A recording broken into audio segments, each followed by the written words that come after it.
And there we are. Hello, thank you. Welcome back, or those just joining us. This is the Evan Grove Charter School Board meeting for Tuesday, April 20th. We're going to go ahead and call in order. We do have a quorum. So if everyone would repeat after me, the Pledge of Allegiance.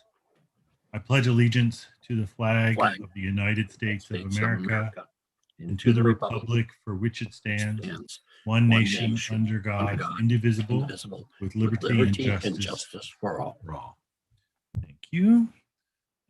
We did not have an executive session, so we'll move on. Mission statement, if everyone would repeat that: to inspire passion for lifelong learning, one student at a time. Thank you very much. Sarah, would you do us the honor, please? Dwayne Degler. Here. Eugene Steger. Here. Stacy Barno. Here. Robert Rainier. Here. Colleen Preston. Here. Deji Akintoy. Here. Brian Ladman. Here. Kristen Smith. Here. And Michelle McCrae. Here. Excellent. Thank you very much.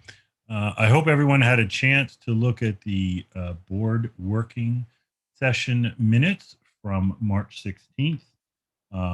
We need a motion to approve. I'll motion to approve. Michelle McCrae. Thank you. Is there a second? Dwayne, I'll second. Stacy Barno. Great. Any questions or comment or discussion? Nope. All in favor? Unanimous. Thank you. Moving along, the approval of the board minutes, the public board minutes of the same evening, March 16th. I need a motion to approve. I'll motion again. Michelle McCrae. Thank you, Michelle. Do I have a second? I'll second.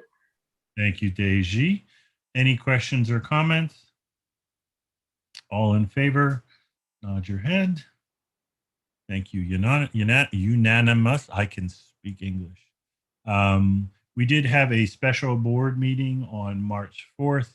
I hope you got to read those minutes. That was to discuss returning to school 4 and 5 days in the week for the children. So I need a motion to approve those.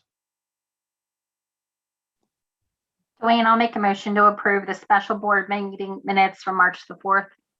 Thank you, Stacy. Second, please. I will second.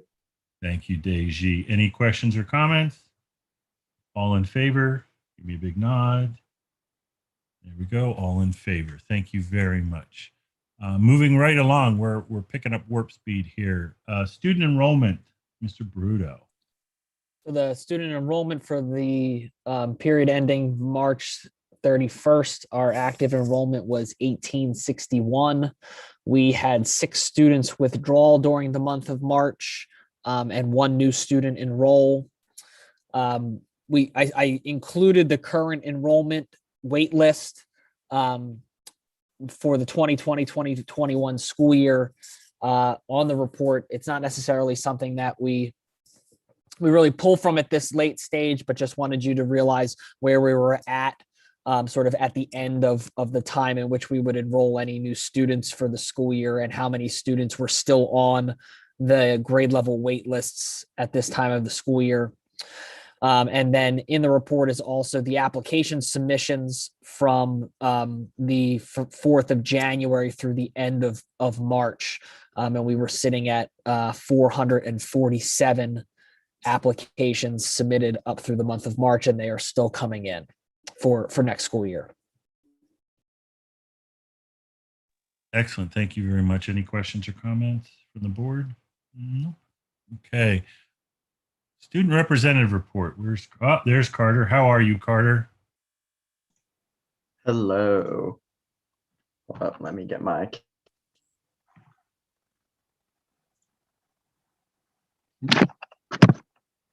Hello. There he is. There he is. Webcam. Are you in a tie? Do you have a tie on? I am. Yeah, I was shooting a DECA video earlier today, and I haven't. Good. I got my suit jacket right here too. Nice. You go ahead. All right. So this is our April student activity report. If I can get my screen shared. All right. So student council, we're gearing up to put birdhouses up for Earth Day. So it's a new event we're doing this year. We're going to put up a birdhouse for each grade level. And then that'll just kind of stand as a certain symbol for each of the grade level classes.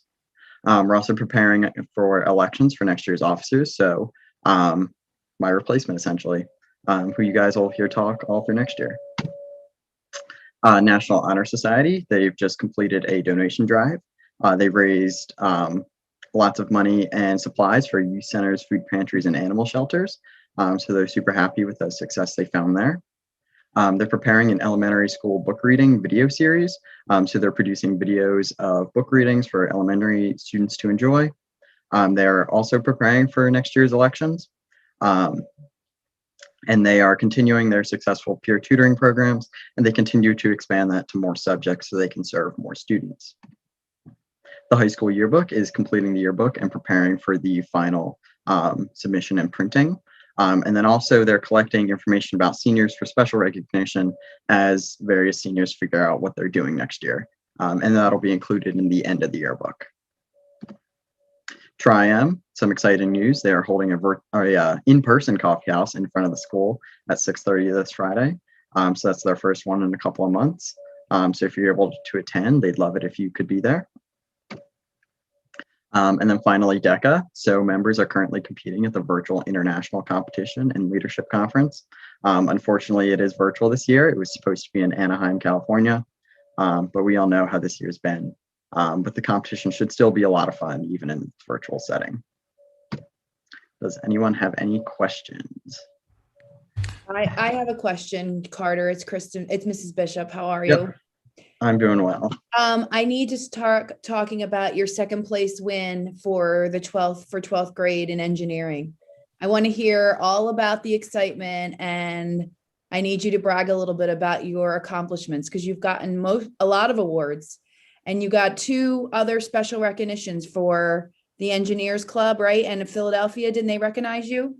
Yep. So at the county level fair, I got first in engineering, and then I placed first overall for all the senior level projects. And then at the regional level fair from science fair, I placed second in engineering. And then I won awards from the from IEEE, which is an Electrical Engineers Association, and from the Engineers Club of Philadelphia. So that was really exciting. I'm really proud of you. Congratulations on those big wins. That is awesome. Thank you. That's Did you great. pick a school yet? I have not. I'm still bouncing between a couple, trying to weigh how much they cost versus the return on investment. So, All right, Carter. Well, we want to know what's going on. So congratulations. That is quite an accomplishment. Very proud of you. thank you. Big round of applause. Big round of applause. Thank you very much. So Carter, I did have one question. The Tri-M, is that 6:30 a.m.? Sorry, no, that's 6:30 p.m. Oh, good. Okay, I could do that. All No, right. this Anybody? is not a before school coffee house. I have one. Carter, where are the birdhouses going? I think we're going to put them out back, but we will discuss with the facilities. I actually had our vice president up to do that, so I haven't gotten a report back from him yet, but That's awesome. that will be figured out. Any other questions or comments? No, Carter, I think we have you one more month. One more report. So we'll Yeah, look forward one to more that. report, then graduation. All right, excellent. Well, we'll see you there and also at graduation. You be good. Sounds good. Thank you. Thanks, Carter.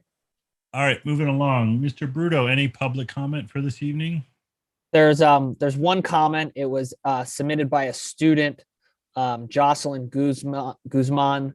I'm gonna paraphrase it just to because of the writing. Basically, Jocelyn is a little concerned at school right now with the number of people who are being quarantined, and just was bringing it up to the board about the school being virtual because of that. Perfect. And that was the only comment that was submitted. Thank you very much. All right, we'll move along to board committees. I will take a moment and just thank everyone, especially reaching out to the teachers and the staff in the transition from virtual and to 4 and 5 days. I've heard it's been great, good work. Congratulations, especially out to the teachers that are making that transition. I can't thank you enough. I can't tell you how proud everyone on the board is and how wonderful it is. So congratulations on that. And we'll also let everyone know that if you are, there will be a notice going out. We do have a few board positions that will be opening this year. So if you are interested in assisting us and working with us, we'll be holding interviews and once the applications are in. So look for that information. So we'd love to have other people on the board with us. So, but I want to thank also those two people that will be leaving the board, Kristen and Rob. Both of you have been amazing. I know I've looked to both of you when I came on several years ago. So you've done outstanding work. And I know I'll miss you guys, but I will definitely be calling you for support and questions. So don't think you're getting away. I got your phone number right here in my phone. So thank you very much. And I'm sure You better call then. That better be a promise and not a threat. I will call you. Be careful. I'll call you every Friday night. Here I am. So, but thank you very much. But having said that, we'll move on. And the first one up again is finance. Rob? Yeah, we'll cover it in the business and finance section. Thank you. Perfect. Thank you. Facilities, Brian. All right. Thanks, Dwayne. Good evening, everybody. I'm going to stumble through some of my sloppy notes from our meeting. The minutes weren't available before this meeting. So we met on April 12th, and Ian Curry gave us an update on current facilities, operations, and projects. Stormwater management project plan. We were still waiting on the report before we move forward.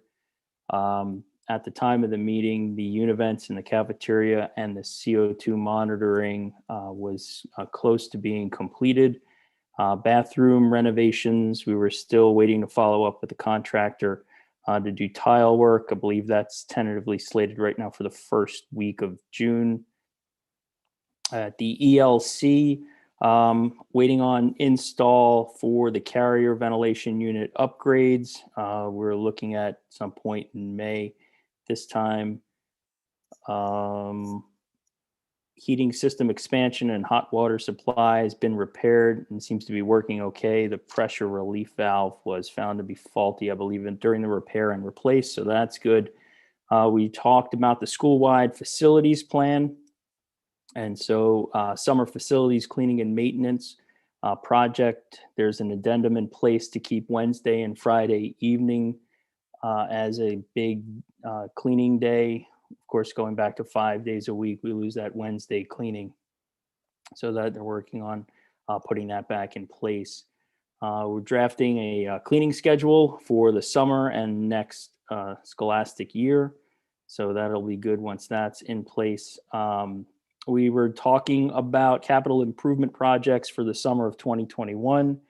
I think Rob is going to go over the bid for replacement of windows and doors in 10 classrooms. So we have some numbers to go over there. New business, we were looking at the summer projects. I believe we have general contractor and plumbers in place. Keystone is handling bids for the electrical contractor. I don't believe that is in place yet, but was told it should be by the time we start, which will be good. We discussed the State Road campus ventilator replacement project. There's additional funds available to address ventilation in the school for this year. And so we talked about a plan to replace the current univents in rooms and add some AC capability as well. So there's more coming on that. We spent some time talking about the school-wide facilities plan, and I think as a result of some of the questions of the initial discussion, that kind of has been punted over to the planning group, and so as we'll circle back on that, and I apologize for that very scattered report. No, it's amazing. Thank you, Brian. Any questions or comments? Great job, Brian. Eugene, we couldn't hear you. Sorry. He was being kind. I remember when Brian came on board and we put him right in the saddle and he's ridden the horse well. There you go. Thank you. All right, Human Resources Committee, Kristen Smith. I was unable to attend this month, so I will let Stacy Barno do the report out for that. Perfect. Stacy. Thanks, Kristen. So we met on Monday, April 5th. So Quest, it's made up of teachers, representing the teachers and staff in the school, along with Tasha, who is in Human Resources, and our board representatives. So we talked about students returning to 4 and 5 days per week, and the impact and discussions regarding teachers on some of the things that they were sharing. So we were talking about problem solving and suggestions regarding that area. And there was follow-up to be done with administration by the teachers. There was discussion that FFCRA, which was part of the pandemic response, that officially expired for the second time on March 31st. So it was just really a notification. This HR department was reaching out to teachers for all staff and teachers who are due for their clearances to make sure that we don't have any lapses and to ensure that they are completing those in a timely manner. And then we discussed a little bit about just annual evaluations and the 360 degree feedback for annual evaluations. So we'll be meeting again at the beginning of May. So that's all for Human Resources Committee. Great. Any questions, comments? Yes, Michelle. I just have a quick question. When is the 360 going to go out to the board? It should be going out shortly. So I just got that just a few days ago. So I'll be sending that feedback out to the rest of the board. And then we'll be getting feedback from the board. And we're looking at a timeline of feedback during the month of May. And I'm hoping to gather all that by the end of May and beginning of June. So we have that prepared. That's great. Thank you. Did you want to, Stacy or Michelle or Kristen, do you want to give a just a quick what 360 is for the new board members? Sure. The 360 feedback is where a survey is sent out, just asking feedback on different administrative staff and staff members within the school to gather feedback on individual strengths, areas that people feel that someone has done really successfully, areas that they think that individuals can improve upon. So that information is gathered through Human Resources, and then that's shared throughout in different ways for different people completing evaluations. So the board receives that feedback regarding Kristen Bishop because we look as a board to completing her annual evaluation. So that feedback then is shared. So we have the feedback of staff members and members of the school personnel who completed feedback in those areas.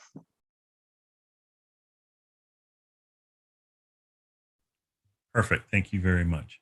Any questions, comments?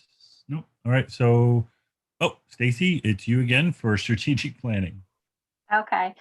So Strategic Planning Committee met on April the 13th, just last week.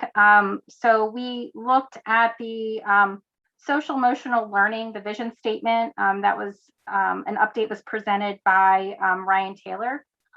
We talked about the 2021-2022 virtual learning options. Brian Bruto explained to the board the options that were shared as a potential virtual learning option for the 2021-2022 school year. So we did discuss that as a board during the work session.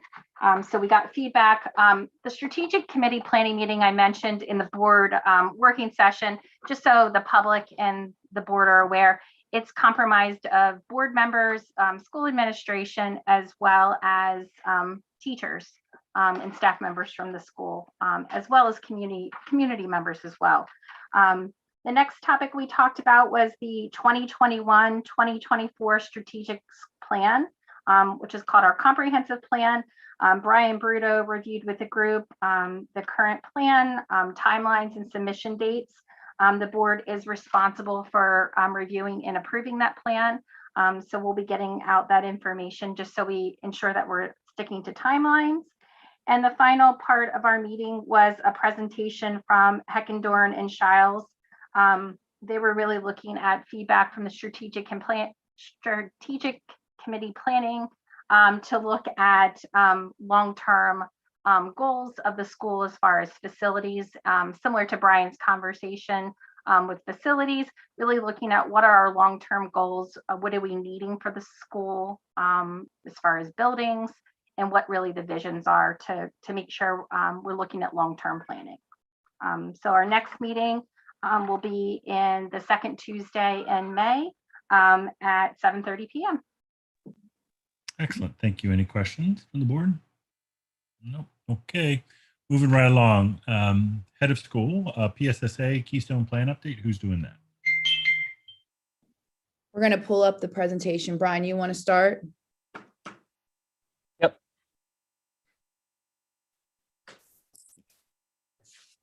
Well, 1 second.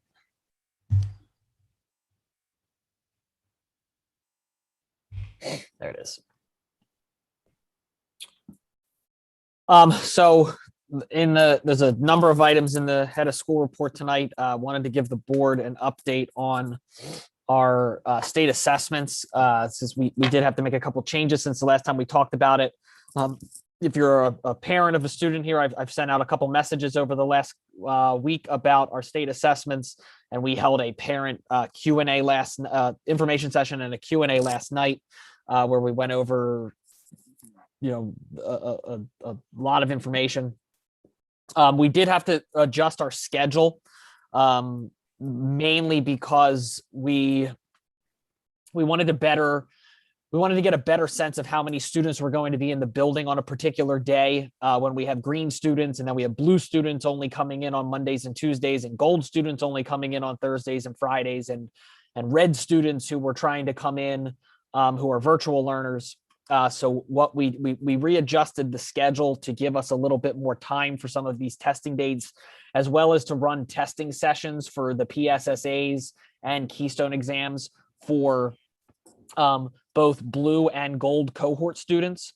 So that we weren't offering, say, the algebra Keystone exams on a Monday, Tuesday, and then expecting gold families to drive their students in when they were going to be coming to school on Thursday and Friday. So we readjusted some of the schedules for both the Keystone exams as well as the PSSAs, and this was shared out with parents. It's also posted to our website.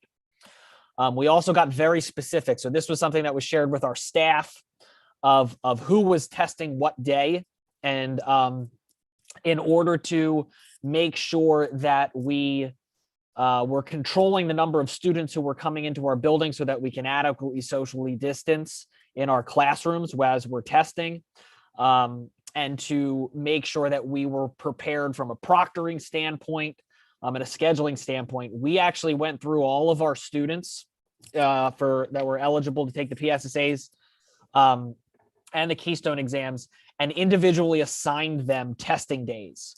So within Parent Portal, parents can now see each of their children what day they will be taking the PSSAs and what day they will be taking the Keystone exams based on their color cohort throughout these 4 weeks of testing that we have at the end of the school year. So we tried to get very specific with families of, this is the day that we're expecting your children to be in school, and that they'll be participating in either the PSSAs or the Keystone exams.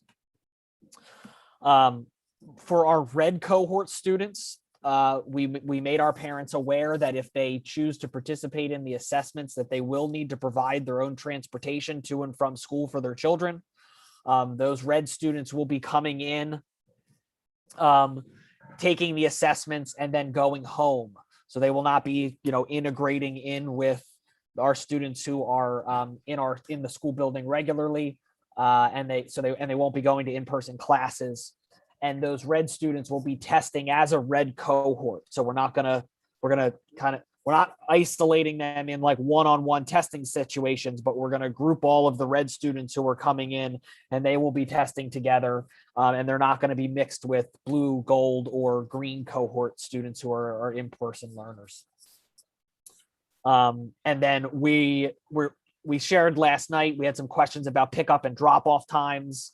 we're going to be starting testing at the beginning of each of the school days. So red families should expect to have their students to either State Road or ELC if they're a third grader on their testing day, which they can find in Parent Portal at the beginning of the school day. And then once we see a little bit more volume and of our students, we're going to try to give a closer, hey, come back and pick your child up around 10:15 or noon or 1 based on how many test sections we're doing on a particular day. So blue and gold cohort students, we built a schedule that those students can test on the days in which they're scheduled to come into the building. And again, all that information can be found in Parent Portal.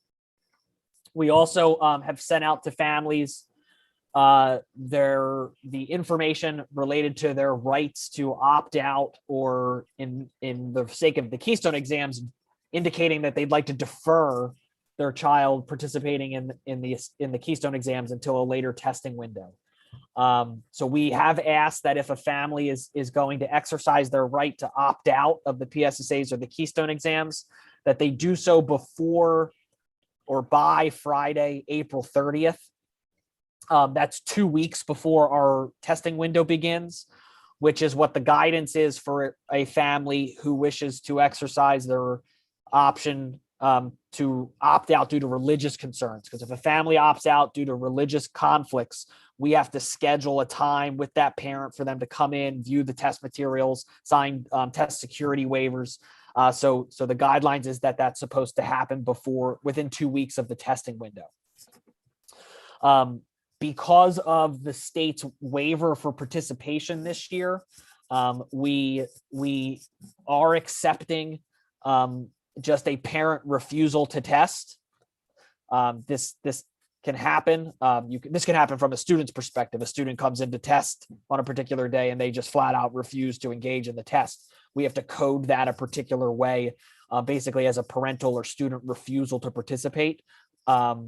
So we did allow parents to just indicate, either for whether it's a health and safety concern or they're for whatever reason, they're refusing to have their child participate, that they could let us know that was the option that they would like to exercise, as opposed to having to come in, view the tests, if it was in a conflict with their religious beliefs.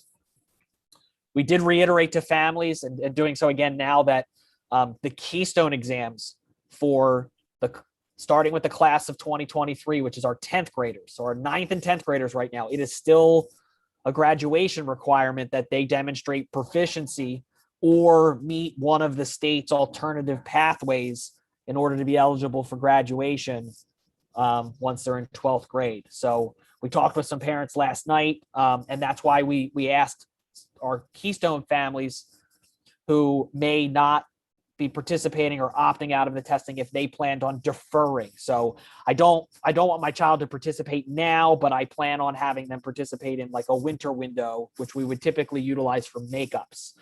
So we can still get those students opportunities to take the assessments to try to gain proficiency, so that they meet those graduation requirements.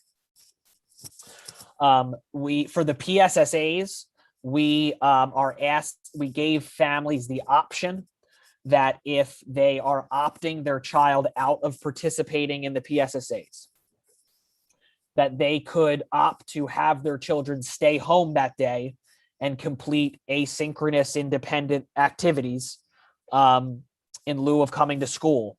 Or if it's a burden because of childcare or anything like that, children could still come to school on their scheduled day. They would be, not involved in a testing environment. They would be off by themselves with an adult doing that asynchronous and independent work, because we're required to provide them work for that particular day when they're not participating in the state assessments. There would be no sort of live Zoom classes for those students who are staying home for the day. It would just be a day of independent work. And as we get closer to that window, there will be communication going out from the teachers to those students, because we always let the teachers know who the students are who are opting out so that we can collect work. That's something that we do every year when students opt out of testing. So there will be more information coming and communication coming from the teachers. Those students would be considered present if they log into Schoology and work and participate in the work that they're being provided.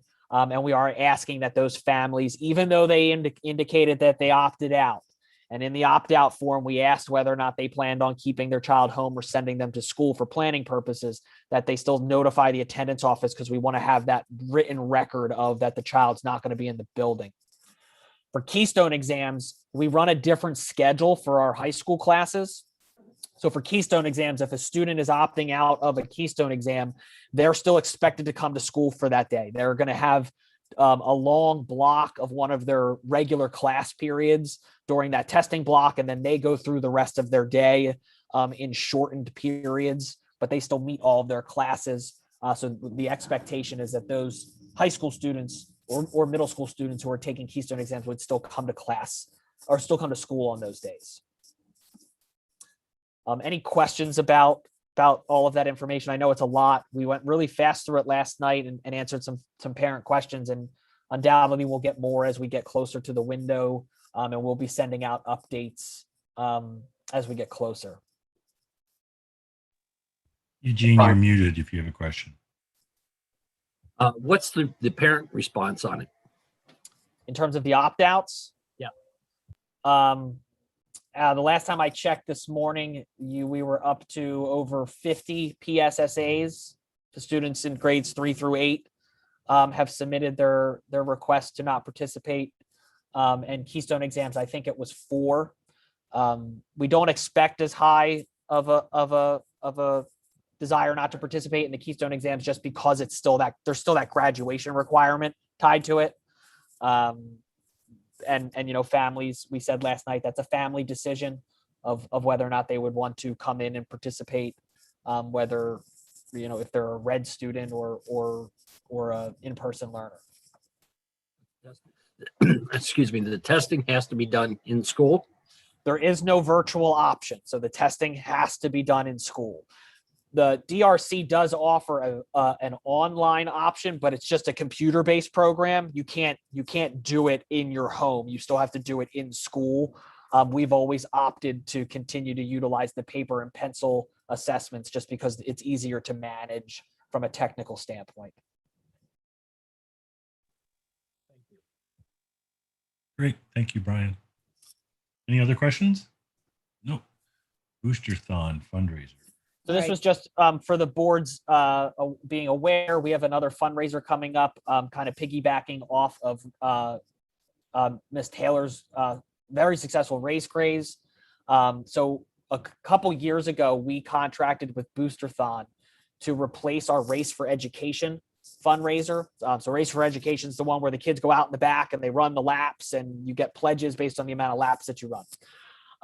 So we always managed Race for Education, and we came a Boosterthon is a company that facilitates a very engaging fun run. Like, it's very much like Race for Ed, but there's like DJs and smoke and it's way more than and hype than what we had recently done with Race for Education. And some of our local school districts around us have utilized it, and their PTOs spoke very highly of the organization. So a couple of years ago, we contracted with them, but haven't been able to do the fun run because of COVID. So this year, being COVID conscious, they sort of adapted and they built a new fundraiser option that is sort of like a Dance Dance Revolution. So the goal is to get kids active and get them going and be physically fit. That's one of their goals. So we have this Boosterthon fundraiser coming up here at the end of the school year. And our school goal, with it being here at the end of the year, and it actually sort of overlapping our testing window, we set a goal of $15,000 to go towards enhancing some of our outdoor classroom spaces at ELC and at State Road. There's going to be information coming out tomorrow to families about this. I sent some information to teachers today. The event kicks off on May 17th. And then we would be having all of our students, whether they're all of our students in grades K through 8, this is a K through 8 fundraiser, whether they're in the building or they're at home, they're able to participate in this dance revolution competition that goes on throughout the school on that event day. Brian, will you be in the dance? Will you be dancing? I mean, I was Beyonce in a holiday video, so if I need to be in the dance revolution, I can do that too. I think you need to give the people what they want. Okay, I can do that. Okay. So more information coming, but it's our final, like, kind of bigger fundraiser here at the end of the school year. I'll come join you, Brian. How's that? If you can do it from Longwood, we're going to be Zooming kids in who are doing it at home. Like, you don't want to see that. I can make it very easy. You don't want to see that. All right, moving right along. Next up, Yep. So back in January, I met with our music teachers and said that I wanted to submit the NAM Foundation's an application for the NAM Foundation's Best Communities of Music Award. So we worked together, and NAM stands for the National Association of Music Merchants. So I worked with the music department to get some of the data and information that we needed on our music program, K through 12, and submitted our application. And this past month, we were actually recognized and awarded the best communities for music education for the year 2020. So it's a nice honor. I think it's a testament to the hard work of our performing and visual arts department, K through 12, and our music teachers. So just wanted to highlight that for the board. I actually submitted for a district recognition and not a standalone school recognition, because I wanted information from all divisions to be submitted, and not just not K to 3 or just not 4 to 6. So we were recognized with districts. And I believe that there were only 680 districts across the nation that received this award. So again, a nice honor, something that we'll continue to try to submit year over year to continue to be recognized. But hats off to the music department. And with that music award came many texts and outreach from graduates that have already graduated from Avon Grove Charter with still pursuing their music careers and invested in music. So that's a wonderful thing. So we're going to move on to Ryan Taylor, who's with us tonight. And she is going to talk about all the amazing SEL work that she's doing in all the schools at Campbellsville and at State Road. And these goals are really important, especially to our kids right now. There's a lot of kids that are struggling. So this is an important presentation so you can see the work that's being done. So go ahead, Ryan. Awesome, thank you. So what we've been focusing on this year is, I guess you could say, 4 different domains that really all fall under the umbrella of social emotional learning. So we've been looking at social emotional learning as a whole, doing training in leading social emotional learning as a school, developing committees and a vision. We're doing daily morning meetings for K through 5, and then for 6 through 12, they're twice weekly. Positive behavior programming. We have an equity action team that we're looking at student voice and data, and then continuing with our child study teams. We tweaked it this year to add student surveys just because of COVID. We wanted to make sure that we were really hearing the perceptions of students on their own social emotional needs and providing supports accordingly. So that's kind of where we are this year. Bruto, do you want to change it for me? Thanks. So currently, when we're looking at SEL as a whole, in the current year, we're in our strategic planning phase. And then next year, we'll be looking at implementation, data tracking, and progress monitoring. So that's just kind of a general view. So we developed a strategic planning team this year. We have monthly meetings, and each person has a role on the team, and there's representation from K through 12, which is really important. And then following the core team meetings that represent K through 12, each division has divisional team meetings within that month to then circle back to the larger group. We asked 4 questions when looking at developing a vision statement. So we received responses from all of our K through 12 representatives.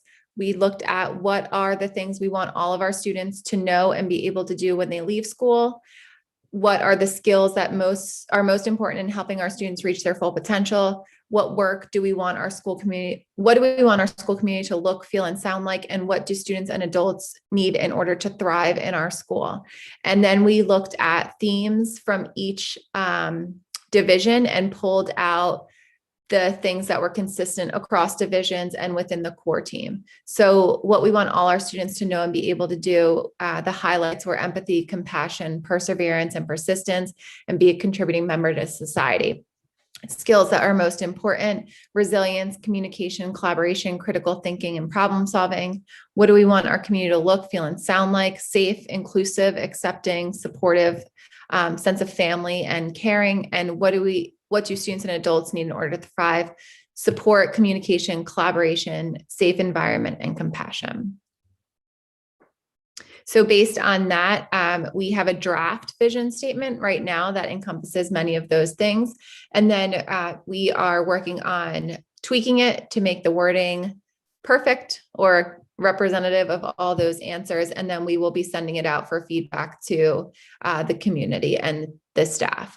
So that is the goal for April. May, we'll be developing our priorities for SEL aligned to the vision. And then in May and June, we'll be looking as a team at creating SMARTY goals for next year. So many of us use the phrase SMART goals, which is specific, measurable, attainable, relevant, and time-bound. We are looking to add that I and the E into everything that we do in our goal setting process, and the I standing for inclusive. Does the goal invite traditionally excluded individuals to make decisions and contribute in a way that shares power? And equitable, does the goal include an element of fairness or justice that seeks to address systemic discrepancies? So when we talk about equity a little bit later, our whole focus next year and this year is to make sure that we are being inclusive and equitable in everything we do, from strategic planning and leadership down to individual teachers setting goals for students. And so in the summer, we will work to create an action plan based on those goals. We have our staff, members of the core team, receiving additional training, and then we'll meet to develop an action plan. So this year, our big focus for SEL was on supportive relationships. It's the foundation for supporting students with trauma, supporting students from an academic standpoint, students who are coming back from COVID. So really, we looked at how do we build relationships with our students, both in person, in a hybrid format, and virtually. So we did the student SEL survey in the fall and in the spring just recently.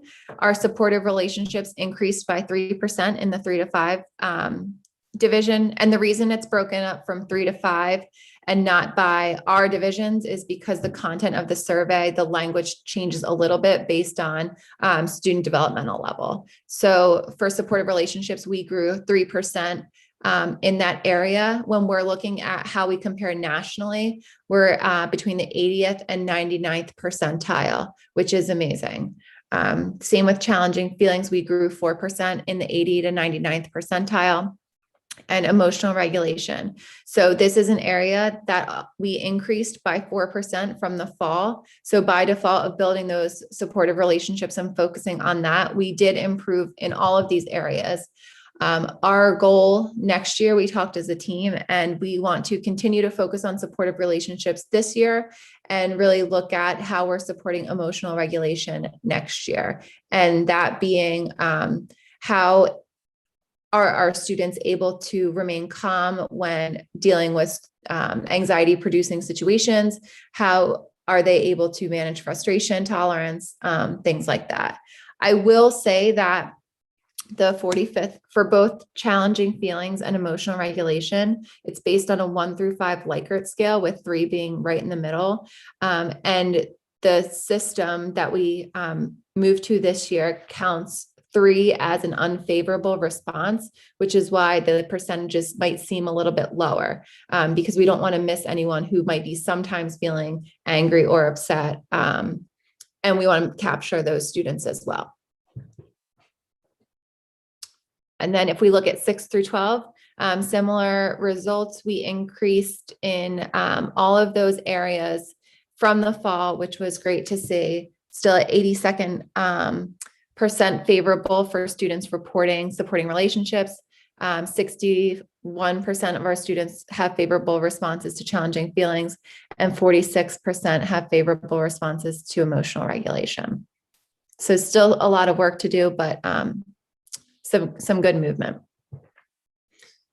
So that was our student surveys, our staff feedback. We looked at student-teacher relationships, both at State Road and at ELC. So we measured this in 18-19, 19-20, and 2021. So at both ELC and at State Road, we improved in the area of student-teacher relationships this year, which was great.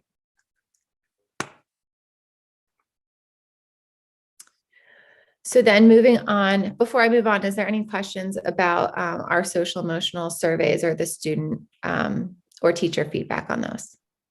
Is there any aspect of your surveys that focus on those that have family issues going on, such as child custody or child division, and where each of them are residing? Yeah, so yes and no. The survey responses, why we chose to use this platform in particular, is based on the responses. We are able to break it down to see students, whether they are free and reduced lunch or whether they have IEPs or 504s. We can break it down by race and ethnicity. So going back to the equity piece of it and the inclusivity piece, we do, when we look at the survey response results, see if there's any discrepancies among certain subgroups, so we know how to address and support that particular subgroup.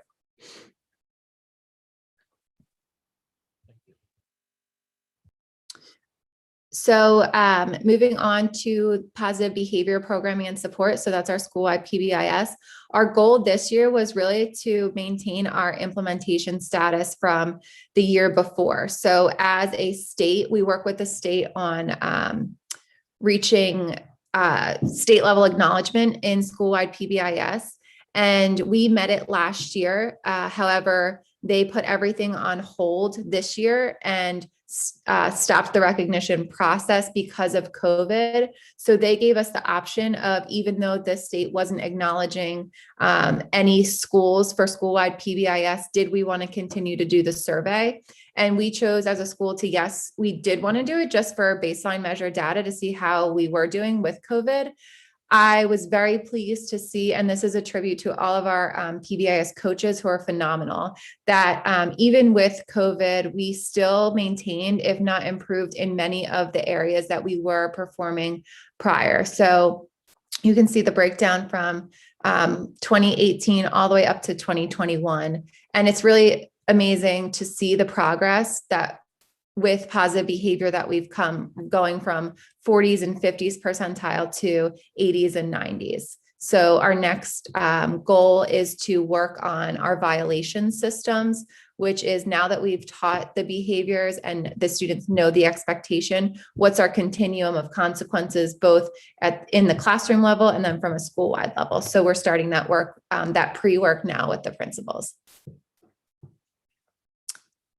Yep. So next steps would be to improve those areas.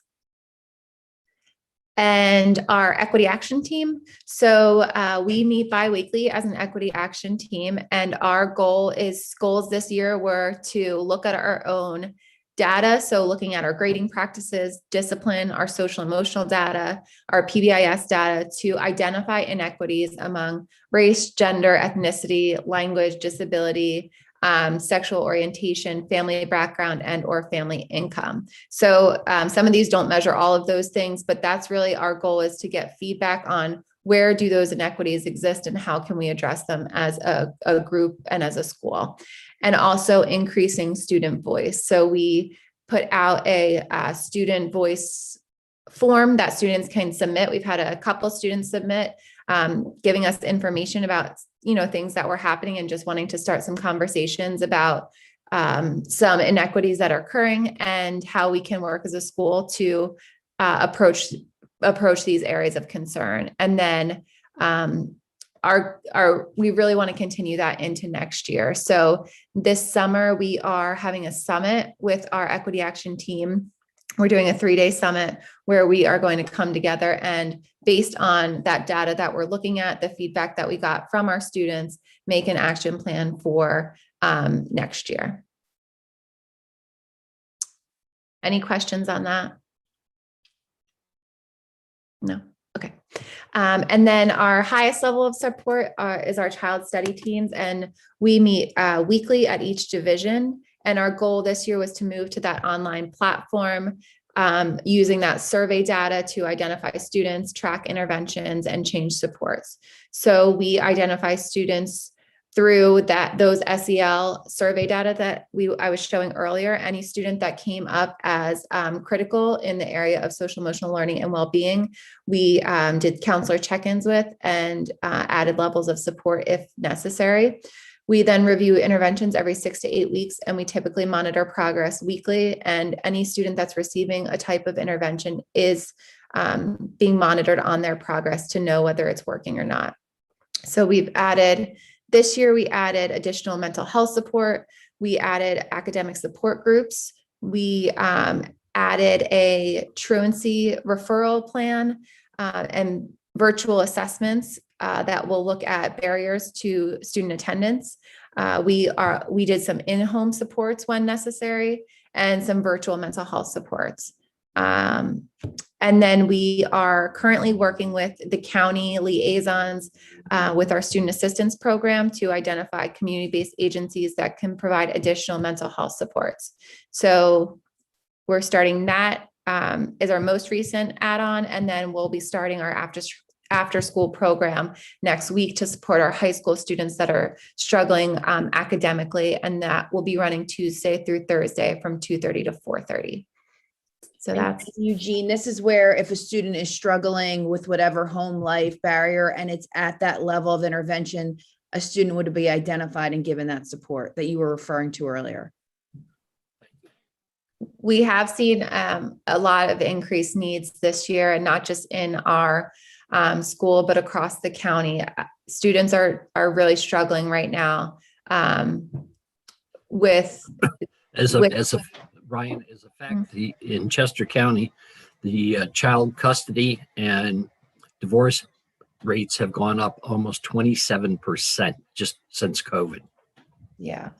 We're seeing so much. This has now become its own division because of the amount of kids that need support. And this is not Avon Grove Charter School issue. This is a United States issue. If you do the research and you see the kids that are struggling with mental health and anxiety, it is plummeting and it is in crisis. So we are providing all of these supports, and Ryan and her team is doing an excellent job giving kids what they need. So I couldn't be prouder of the work that they're doing. And I think kids are really responding to these interventions. So we're really proud of where this department has come and what they're doing for kids, especially right now.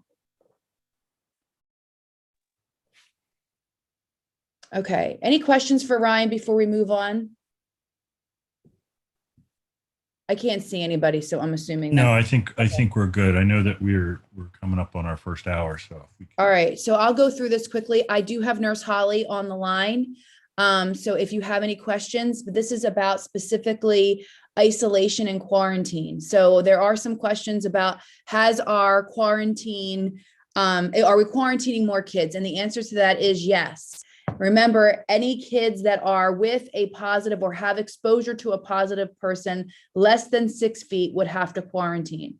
So Holly and the team have been working really hard in identifying and contact tracing with the Chester County Health Department. And our quarantine numbers are increasing. That doesn't mean we have positive COVID cases all over the school or that we have transmission in the school. It means that it could be outside the community, it could be sports related, but if a student or a bus situation. But if a student is with somebody within that 6 feet, they have to quarantine based on those recommendations. So that is why we're quarantining more kids. So as far as these two things, we need to talk about isolation and quarantine. So isolation is when somebody has COVID and needs to stay isolated from somebody else for that 10-day period, cannot test out of isolation. That's when you get isolated because of COVID. If you're quarantining, that means you have contact with somebody within that 6 feet, under that 6 feet, so 3 feet, anything under 6 feet, and you have to stay at home to see if you have any sickness or transmission and that you're not ill. So initially, the Chester County Health Department said 14 days based on symptom development between the 2 to 14 day after exposure. However, we are seeing that most of those symptoms come within that 5 to 6 range day. And we also have tests now that we're able to identify with the test within that 10-day range. So we could give kids a test within that time frame. So next slide.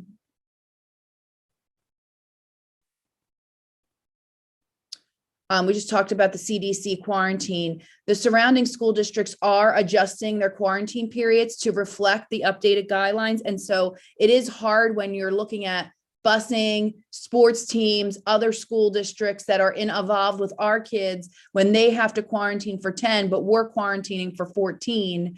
It becomes very confusing to parents, especially with Chester County and the CDC saying, you can do this for 10 days and we have the test. So we are looking to move the 14-day to a 10-day quarantine period where the nurses would give a test on that 10th day that they return to make sure that they were okay to return back to class. Next slide. So in order to successfully manage all of that, we would have to make a change in our health and safety plan because currently right now it does have 14 days. So we'd have to change it to the 10. The CDC data supports that request. Quarantine can end after that 10 days without a testing and if no symptoms have been reported. So with that strategy, we are confident that we will not risk the transmission risk for school. So Holly is on the line. Holly, I did that quickly. Is there anything that I missed that you wanted to stress?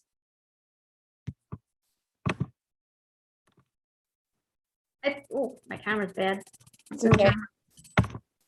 I think the only thing that I think is important to mention is during that 10-day quarantine period, the kids can return on day 11 and receive their rapid test as long as they remain asymptomatic that entire 10 days.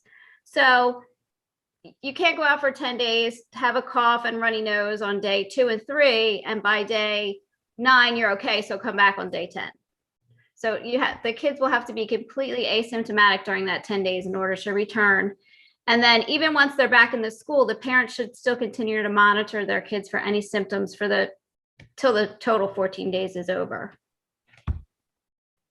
So at this point, because it's a change to our health and safety plan, we wanted to make sure you didn't have any questions.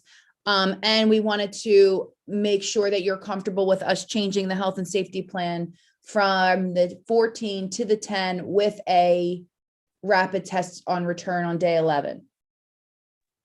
Does anyone have any questions? Go ahead, Michelle.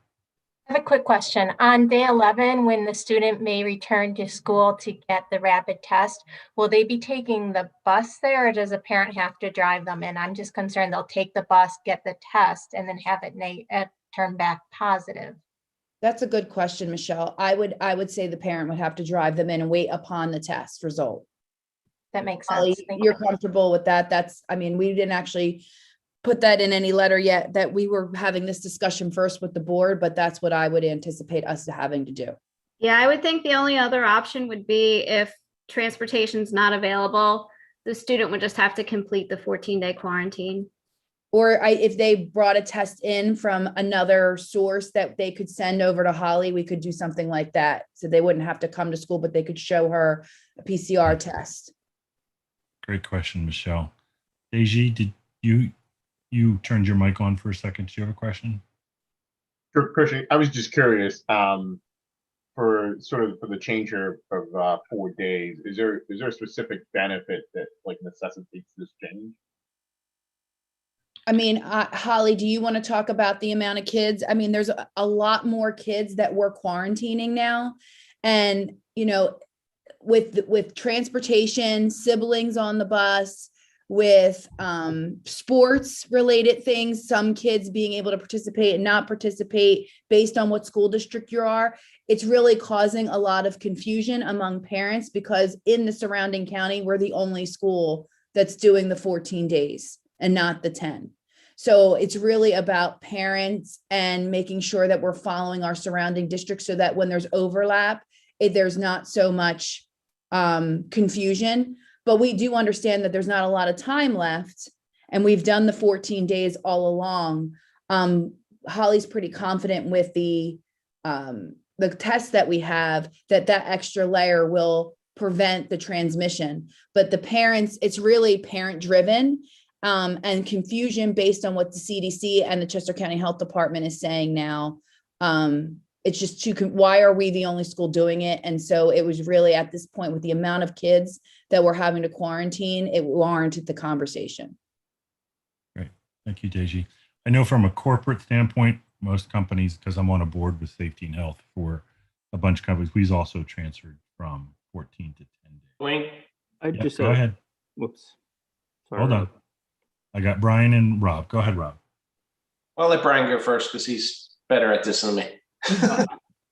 Uh-oh, pressure. So thanks. I just had a question because for every other time we're using rapid antigen tests, it has to be followed up with a PCR test to quote unquote validate that test. But here we're not.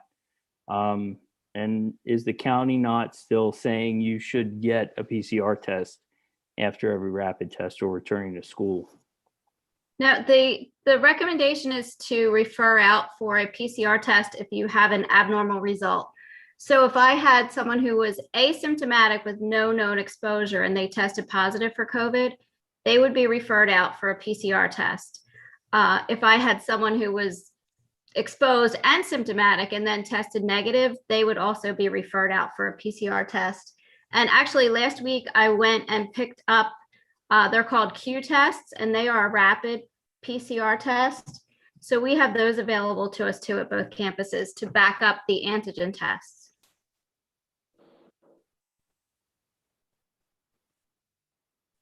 Does that answer your question, Brian?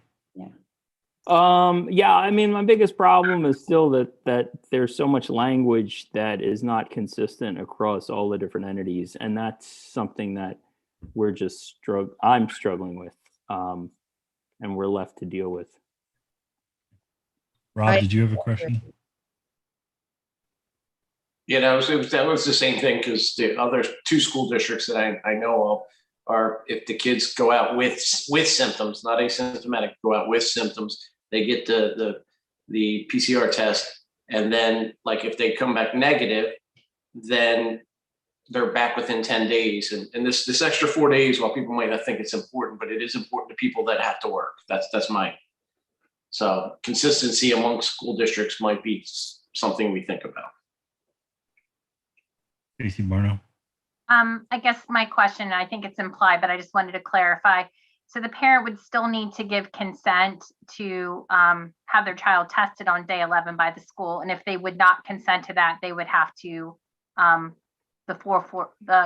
full 14 days, correct, Holly? Yes, that is correct. And I think the other thing that is becoming important to parents is unfortunately some students are being quarantined more than once.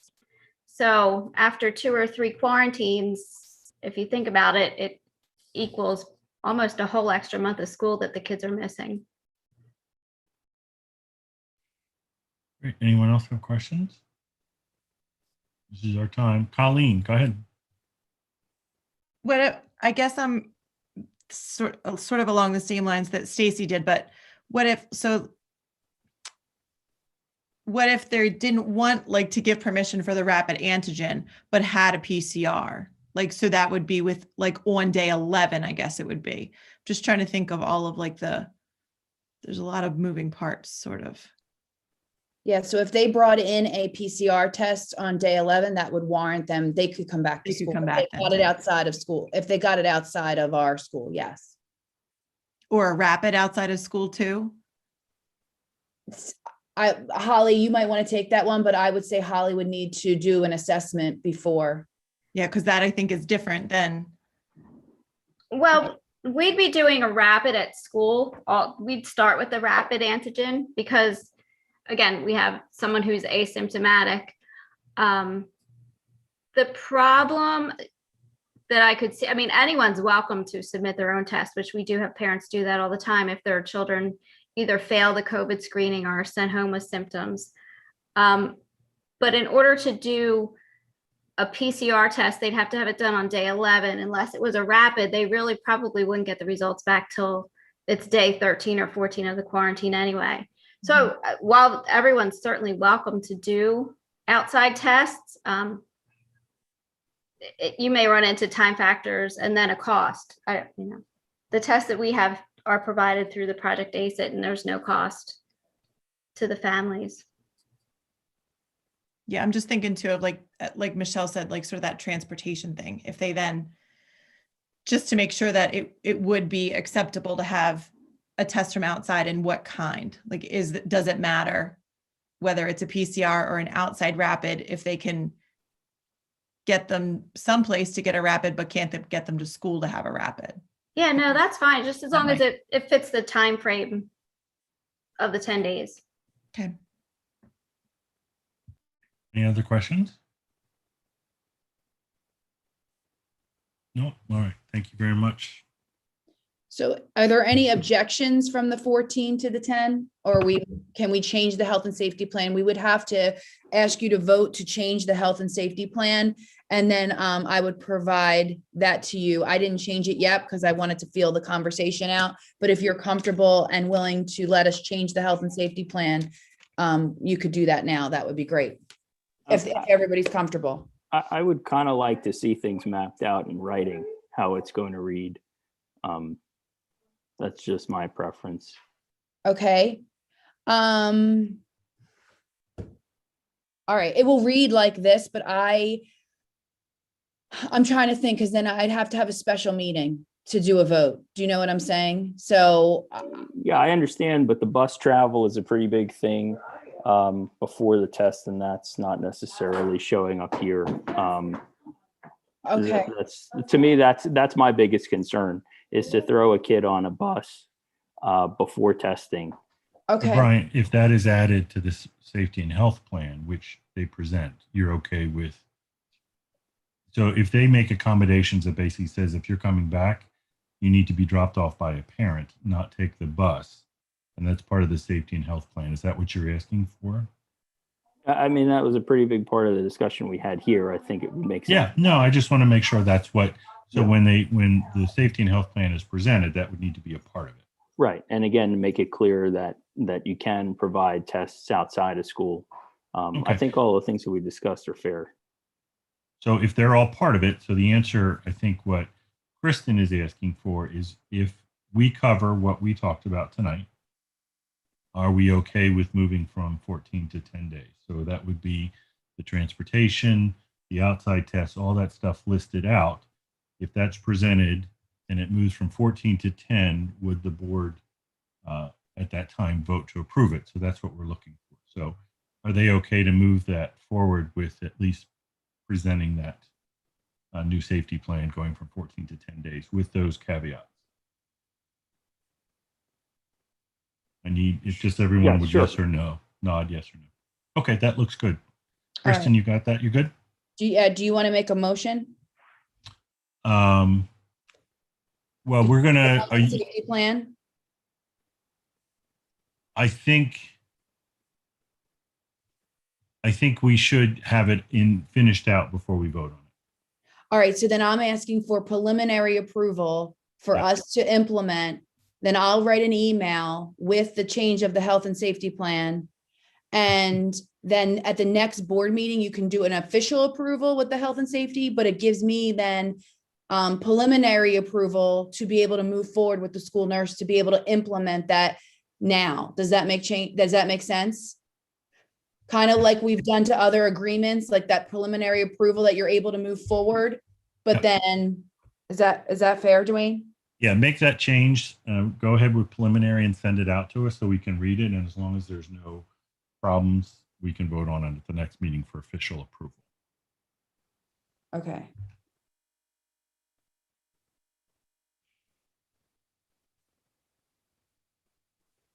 Don, are you on? I am, Kristen. When they do preliminary approval, do they still need to make a motion? They still do need to make a motion. I thought so. Okay. Do we have a motion for preliminary approval to move forward? I can make a motion for preliminary approval of the change in the health and safety plan. Okay, so I have a preliminary, a motion for the health and safety plan to move from 14 to 10 days with the addition of a detail around transportation on returning to school and requirements for outside testing. Do I have a second? Dwayne, I'll second. Stacy Barno. Great. Sarah, can you do a roll call vote? Yes. Dwayne Deckler, Approve? Eugene Stecker, I'm sorry, Eugene, you cut out. I said abstain. Okay. Stacy Barno, Approve. Robert Rainier, Approve. Colleen Preston, Approve. Deji Akintoy, Approve. Brian Ladman, Approve. Kristen Smith, Approve. and Michelle McCray. Approve. Great. Thank you, guys. That's moving along. Food and safety report. Oh, food and safety, school safety report. Oh, this is just a quick announcement. Colin Messenhelter was our school safety coordinator between us and Avon He currently resigned with the CCIU, and they are interviewing for his replacement. I had to submit the safety safety survey, which I did, and we'll do the end of the year presentation. This person who's hired probably won't start until the fall of the next school year, but I wanted to make sure that you were informed of the change. And that's it. Great. Thank you very much. The next matter is, Ryan, is that yours? Are you handling that? Or Nope. Kristen? Nope, there's no more head of school report. We're done. Oh, no, the number 5, Number 5. the personal legal matter. Personal legal matter. Oh, that was the agreement, the special education placement that was preliminary approved at the last board meeting, and now you have to officially approve. That's Stacy, Right. Yeah. Dwayne. Yeah, we know about it. I just wanted to make sure. So if you haven't seen it, it is in the agenda. I do need a motion. It has been fully executed. I do need a motion to approve and accept.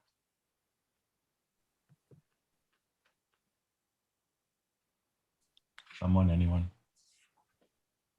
Dwayne, it's Stacy Barno. I'll go ahead and make a motion to approve the comprehensive settlement agreement and release for SLF 031021 and the execution noted as TL. Do I have a second? Yep, I'll second. Okay. Any questions or comments? Okay, all in favor? Nod. I'm seeing everyone nod. Sarah, thank you very much. All right, treasurer's report. Rob, you're on. All right. So fiscal period ending February 28th, 21 financial statements. Based on the review of financial statements as presented, administration is recommending the 2021 February financials be presented to the board for approval. This will be reviewed under the consent agenda. 2021 March funds activity and vendor transaction report. Based on the review of the report, administration is requesting the board to approve the March 2021 funds activity vendor report as presented under the consent agenda. The school's cash position is very good. So I have to scroll. All right. The next couple of items are going to require a motion to approve. So separately, so I will read through these. And as Brian spoke about earlier, so there's 3 items. So the State Road Campus 4th and 5th grade classroom window demo and asbestos abatement proposal, Keystone Purchasing Network. The S.J. Thomas Company State Road Campus 4th and 5th grade classroom window demo and this asbestos abatement proposal was reviewed and discussed. The board's facilities and finance committee have reviewed the proposal and are in agreement with presenting the proposal to the board for their consideration to approve. State Road Campus 4th and 5th grade classroom windows and storefront replacement proposal. Co-Stars, not the Keystone Network. Why is this not working for me? The Superior Glass and Mirror State Road Campus 4th and 5th grade classroom windows and storefront replacement proposal was reviewed and discussed. The windows and storefront costs came in at $4,000 over budget. These costs are specific increased materials and delivery costs seen in the recent months. This is a purchase and installation of windows and storefront on the 4th and 5th grade classrooms located on the 1955 building. The Board Facilities and Finance Committee has reviewed the proposal and are in agreement with presenting the proposal to the board for their consideration to approve. State Road Campus 2021 should be 2021 summer capital improvements project electrical and abatement proposal, Keystone Network purchases. The SJ company, like the other one, for the 2020 capital improvement project, electricity and abatement was reviewed and discussed. AGCS did not receive any electrical bids for the 2020 capital improvement project scheduled for the summer. As a result, administration contract the Keystone Purchasing Network to identify a contract able to complete the work. The board's facility and finance committee have reviewed the proposal and are in agreement presenting board for their consideration to approve. So at this time, I'd like the motion to approve summer capital improvements proposal as presented. Window demolition and abatement, S.J. Thomas Company for $112,000. Windows and storefront replacement, Superior Glass and Mirror, $154,000. And 2021 summer CI project electrical contract, S.J. Thomas and Company for $114,000. Can I get a motion to approve these as presented to the board this evening? Bob, I'll motion to approve as presented to the board. Thank you, Deji. I'll second. All right. second, Michelle McCray. All right. Well, I think Eugene was the first one to second, so we'll go with him. So are there any questions at this time? All right. Rob, we're making sure that we have all the performance contracts and the bonds all in place, liability and bonds. Well, they came through the Keystone Network and the what's the other one? It's a new one. The CoStar. It's CoStar. So the proposals came from the Keystone Purchasing Network as well as CoStar's, but the contractors will be providing the 2017 AIA document as well as their performance bonds, their labor and maintenance bonds, and all the other required schedule of values, background clearances. So we're good to go, Gene. Don't want to have a contract that goes south, Donna. Thank you. You're welcome. Thank you, If Donna. everyone's all in favor, just nod. Yeah, unanimous. All right. So the AGCS 2021-2022 budget process revised teacher scale, salary scale, and staff counts for the 2021-2022 fiscal year. Administration is moving through the budget process and presented the projected 2021-2022 budget revenues, preliminary staffing and instructional expenditures to the committee for review. There are a few departmental costs pending as of this board meeting. Administration will meet with and review with all budget line items, clarify updates, priorities, and make adjustments as required. Administration will be presenting the finalized budget to the Finance Committee on May 12th, 2021.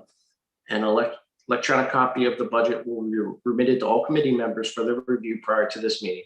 The formal budget presentation to the board will occur on May 18th, 2021. And as everybody knows, my favorite subject is teacher salary scale.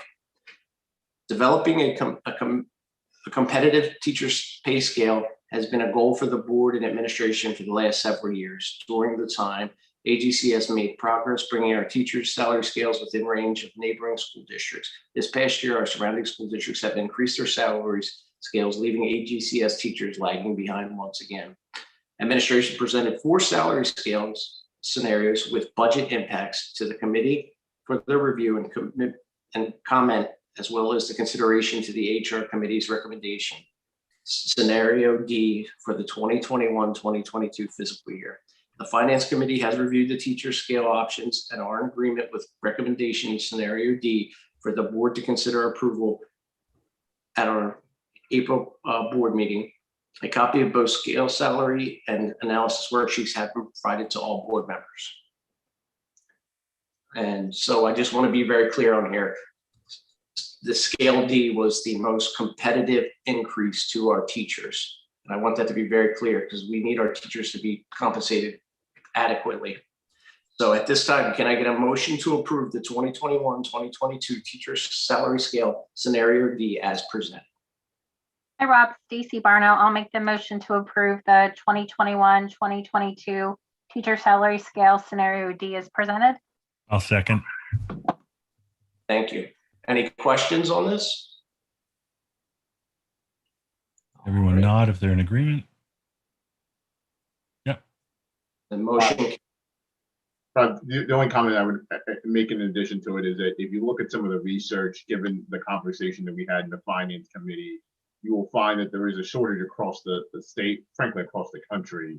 And the more time I spent after that meeting doing my own research, I think it became even more apparent why Section D was a right choice to be made after the Finance Committee. So I think the rest of the team took a while talking through this and thinking through it.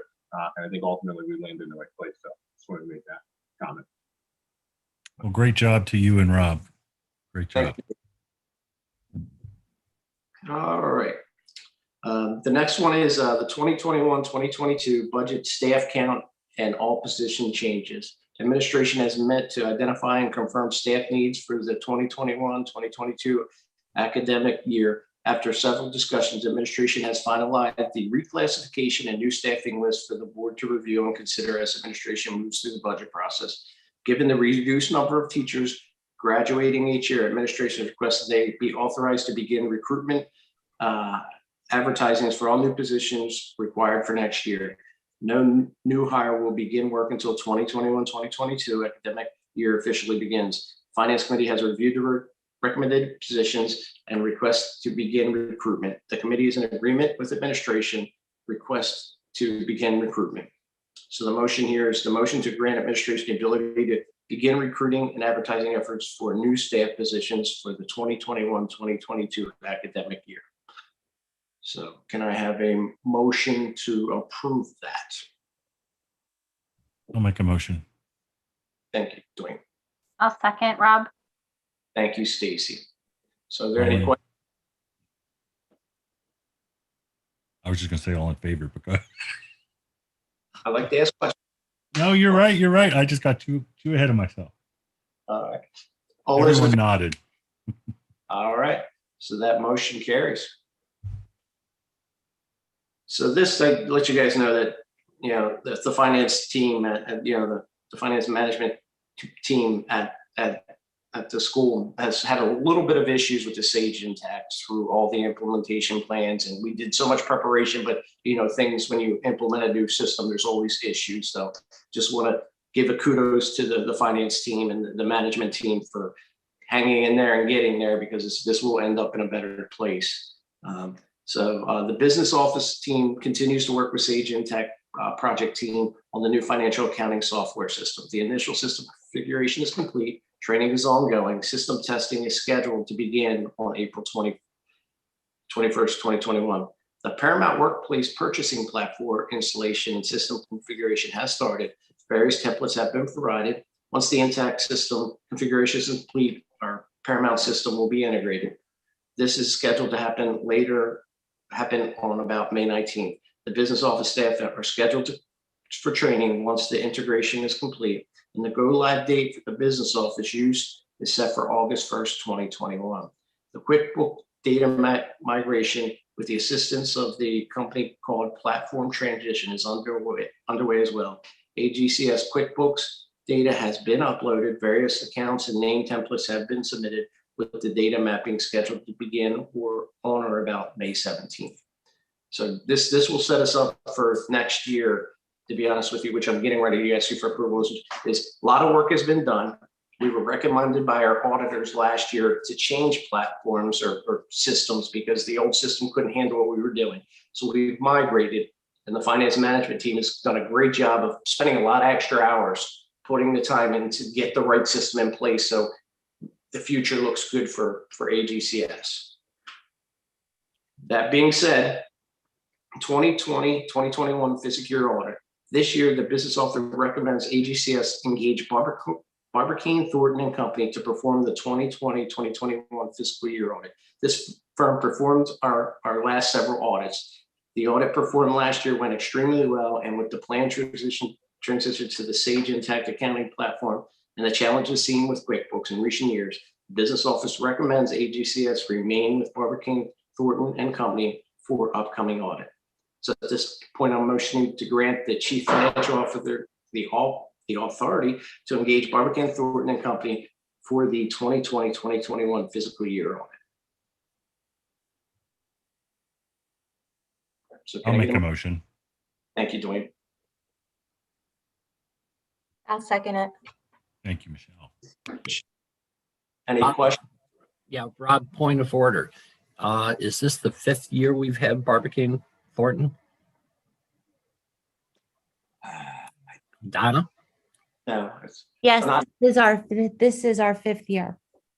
No, This it would is. be the 5th audit, yes. I know from the AICPA and the SARS requirements, usually they recommend every 3 years, possibly 4. Do we have any liability exposure? We do not, and I've actually had conversations with Dan Carsley from the school district and other CFOs from other schools, and they usually, I mean, some of them have kept their auditors on for years. So I understand the best practice and the concern about complacency, but I also understand, given the issues we had with QuickBooks and the corrupted data, that it is in our best interest to stay with Barbicane so they can help us work through this, get this new system up, and then transition next year. So our last auditor, we were with him for 5 years as we did the STEM and began the bond work in prep for the bond work. And then we started working with Barbicane shortly thereafter. So I understand the recommendation for 3 years, but in practice in schools, given it's very difficult to get an auditor, they're moving away from this industry. I do believe it's in our best interest to move forward with Barbicane. They do change the internal auditor that comes in every 2 years. So this will be the 5th year. This will be the 5th year. The first 2 years we had a gentleman named Tim, then we had a gentleman named Stuart, and the last 2 years we've had a gentleman named Joe. So this would be the firm's 5th year, and this would be Joe's 2nd year. With this transition, are we running the QuickBooks simultaneous with Sage? Or are we just lopping into Sage and leaving QuickBooks back up as our residual? Okay, well, we're going live with Sage on 7/1. So that means our year end will be completed in QuickBooks all the way through June 30th, journal entries and closing balances. There is a company called Platform Transition who is assisting us with the data migration. So the campaign 1 will be going in just before we go live, and that'll be QuickBooks as of the night before, and then we come in and we go live. Then they're going to help us ensure that all the journal entries and anything that's done after June 30th is part of a campaign 2. They have the ability to go and pull it out of QuickBooks and then import it into Sage Intacct. So at the end of the day, we'll be closing in QuickBooks, which is why we moved our go live date to 7/1. Otherwise, we would have had to close in both systems. And the Sage Intacct would not have the detail the auditors required for a successful audit. So 6:30 is it for QuickBooks, and once it's closed, it'll be remain closed, but we'll need to keep it on file for 7 years because we need access to those records. And then we'll move Will the Sage? Eugene, I'm sorry. Can I interrupt here? Does this answer your question about the audit? If you want more It- detail it- about the transition, we can do that, but I just want to move forward. Sorry, Dwayne. Okay, Rob, go ahead. Just making sure we have our. Yeah, we've audit covered back up. that at several meetings prior, but if you need more detail, we can go into that. So Rob, if you want to move forward. Yep. So last couple of items, the AGCS 2019-2020 Standards and Poor's Rating Report. Administration has completed the annual Standards and Poor's Rating Review. Our school rating remains stable. Based on the review of the 2019-2020 Standard and Poor's Rating Report, administration is requesting the board approve the rating report as presented under the consent agenda.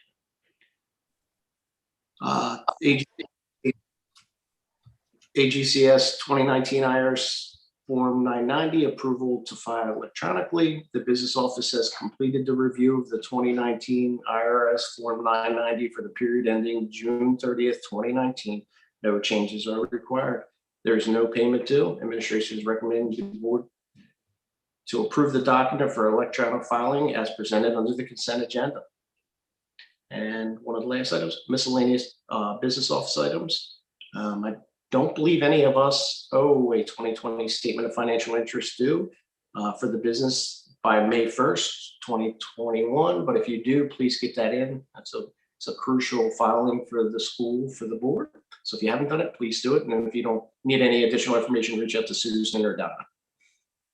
And lastly, the consent agenda. Motion to approve the business office consent agenda as presented this evening. Can I get a motion? I'll motion. That motion. All right, so we'll do Dwayne first and Michelle second. Fair enough. All in Any favor? questions? All in favor? All right. Any questions? Sorry. That's all right. Motion carried. All right. Good. Moving on, personnel, Asha.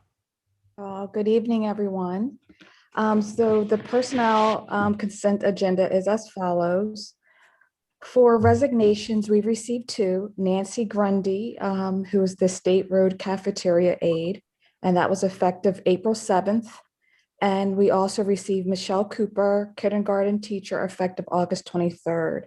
I just wanted to let the board or remind the board that this time of year, I always send out a reminder email to instructional staff, encouraging them to let their direct administrator as well as HR know if they have intentions of not returning because they're getting married, they're relocating, they're retiring, etc.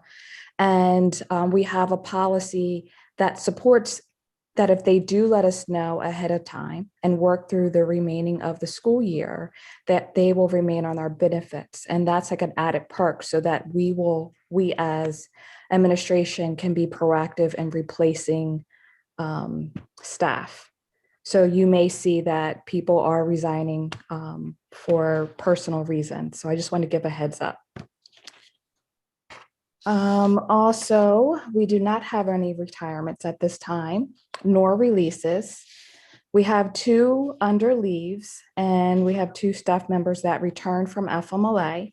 Dan Kelly returned on March 24th, and Kelly Hendrickson returned effective March 30th.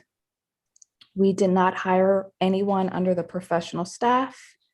However, we did hire 1 person under support staff, and that is Carrie Smith as the ELC instructional aide, and she will begin effective April 26th. We did not hire any contracted vendors. We did hire 1 seasonal staff, and that is Jordan Otto, who is or will be one of the ESY teachers. That is effective June 23rd. Administration is recommending the approval of the staffing changes provided within the personnel consent agenda, specifically items listed within 8A through 8I. Thank you, Tasha. Anybody have any questions? No, I need a motion to approve the staffing changes provided within the personnel consent agenda, specifically items listed from 8A to 8I. Delane, I'll make a motion to approve the personnel consent agenda items 8A through 8I. Stacy Barno, thank you. Do I have a second? Robert Neer, I'll second. Thank you, Rob. Everyone in favor? Great. Thank you very much. Unanimous. Wait, Sorry. one question. When will Sure. we start hiring the seasonal staff for the summer? Because there's a lot going on this summer, and I want to make sure, like, I know you guys have it under control. I'm just wondering when you start doing that. The seasonal for facilities, or are you talking about seasonal period? Facilities, because that's when we do work. Yeah, so we are in talks right now with Ian. We were informed that there's going to be 6 seasonal staff members. So six seasonal custodial staff members. So we typically reach out to internal staff first to see if they have any college kids that would be interested. And so I believe Melanie, who's the HR generalist, is working with Ian to put out communication with our 2 staff. So we're in the midst of doing it right now. Okay, just wondering. Thank you. Yes. Awesome. Thank you. Moving on, policies. Donna. Okay. Hi. Yeah. Hi, everyone. Hi. I know I wasn't sure if I was on mute or not. Okay. So our policies for this month, we have several presented to the board in March for the board's consideration to approve at tonight's meeting. So I will just go through the policy name. We did look at these during the working session and there were no questions or comments. So for board approval, and when I'm done, we can do a motion and do this approval as a group. For board approval, policy number 4006, pupil allotment tuition income policy. Policy 4016, payment of bills. 4017, finances policy. 4018, student activity fund. 4024, taxable fringe benefits. 4009.1 is the fiscal management fund balance with attachment. Policy 5002 for gifts and donations, and policy 2017.1 graduation requirements. These policies are either updated for their normal cyclical review, or there has been a replacement board doc policy. Upon approval of these 8 invoice policies, there are 2 policies that we are looking to rescind. The first one is an older AGCS policy, payment of claims policy, which is now being replaced with the payment of bills policy, a board doc policy. And then we have the common trust policy, which is being replaced with a board doc policy 5002, gifts and donations. So that's all I have, Dwayne, and we just need a motion to approve the policies as presented. So do I have a motion to approve policies 4006, 4016, 4017, 4018, 4024, 4009.1, including the attachment 5002, 2017.1, and rescind policies payment of claims and the policy of common trust? And if you can repeat that, good for you. Do I have a second? Thank you, Rob. I'll second. Thank you, Deji. Any questions or comments? All in favor? Thank you very much. Unanimous. Legislation, Senate hearing. Donna, do you have something, or Kirsten, on that? I think Kristen has the most current information, but I'm not sure if there's anything to report. Okay. Sorry, I was on mute. I actually put that on there. I wanted everybody to know, well, the board to know, that I did testify in a hearing for fair funding recently. We had it on our social media. So if you haven't checked it out and you want to listen, the action doesn't really happen till the end. There's some introductions in the beginning, and then at the very end is when there's a lot of conversation. But in that conversation led to 3 senators that called and asked for another meeting with Avon Grove Charter Schools. So we are highly active right now in this, fair funding conversation. And the fact that we're having conversation directly with our school, I think it should have been, I wanted to make sure I made it apparent that we're really involved in what's happening in Harrisburg. So I'll keep you posted on how that conversation goes as we prepare for it. May 3rd, I think, is the date. Great. If you get a chance to watch that or read it, it was very well done. And I thank you, Kristen and Don. I know legislation is just a ball of fun. So thank you very much. Yep. Any other comments, Brian or Kristen? Nope, I don't have anything. I don't have anything either. Any other committee members have any other thing they want to discuss or report? And no other things. So unless there's anything else, do I have a motion to adjourn? Rob motions to adjourn. Thank you. Do I have a second? Dwayne, I'll second. Thank you, Stacy. All in favor? Big nod. And thank you very much. That's a wrap. And we will see everyone next month, if not sooner. Thank you very much. Thanks, everybody.